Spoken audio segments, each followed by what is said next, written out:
credo, collega Bolzonello, scusi che volevo parlare all'assessore. Collega Bolsonello, No, collega vediamo un attimo. Bolsonello.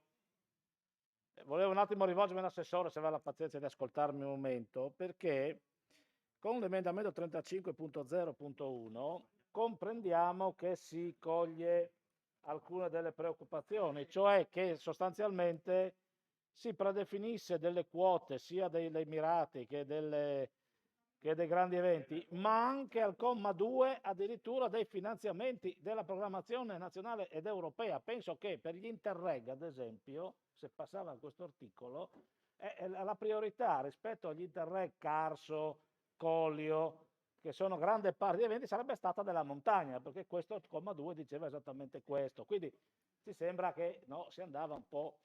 Però con questo emendamento 35.0.1, a parte consorzio, penso sia consorzio unitario, però la frase che viene dopo, io capisco che si voglia lavorare per creare un'aggregazione unitaria, però che questa aggregazione unitaria, la finalità sia per la promozione e commercializzazione turistica della montagna, beh, assessore va in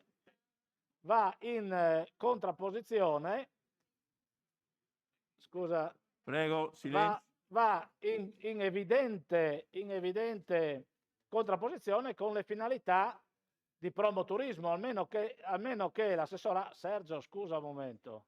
Sergio, consigliere Bolsonello, non disturbiamo l'assessore. No, gli sto dicendo. Allora, perché è in evidente contraddizione con le finalità di promoturismo. Leggo dal sito, dalla home page di promoturismo su Chi Siamo. Promoturismo al compito di sviluppare, eccetera, eccetera. Se poi si continua a leggere sempre chi è promoturismo, gli strumenti, dice progettazione territoriale, piani di qualità, pubblicità, informazione e media, fiere, web, ricerca del mercato, formazione, con gli strumenti, promoturismo, grazie a cui la promo-commercializzazione assume una concreta rilevanza.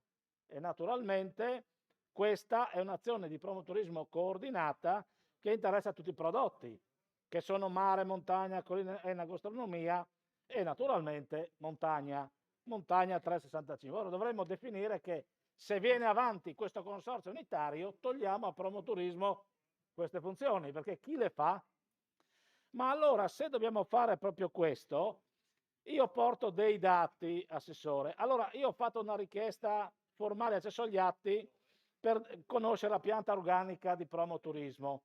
I dati che sono stati forniti segnalano che al 31/12/2019 la pianta organica era di un numero di 243 unità, con una crescita di 37 unità rispetto al 2018, cioè più 15%. Il costo complessivo per spese personali, questi sono dati ufficiali che mi ha fornito Promoturismo, sono cresciuti di 836.809 euro, pari a circa il 6,7%. Quindi con queste considerazioni sulla pianta organica dovremmo comprendere qual è il ruolo di Promoturismo da oggi a domani. Cioè, se sarà il consorzio unitario che si assume le funzioni, come è scritto qui, della promozione e commercializzazione turistica della montagna, a prescindere dal fatto che in questo modo si va evidentemente a stravolgere il ruolo vero dei consorzi, che è l'animazione o delle società d'area o quello che si sta promuovendo, il promotorismo sta promuovendo il territorio, cioè la nascita di realtà imprenditoriali locali che dovrebbero curare l'animazione locale del territorio, certo in rete, ma se noi diamo a questi compiti dovremmo togliere il promotorismo e deve giustificare ovviamente la struttura. E quindi io credo che nella programmazione dovremmo qui scrivere che dovremmo evidentemente togliere a promoturismo funzioni che verranno fatte dal consorzio unitario.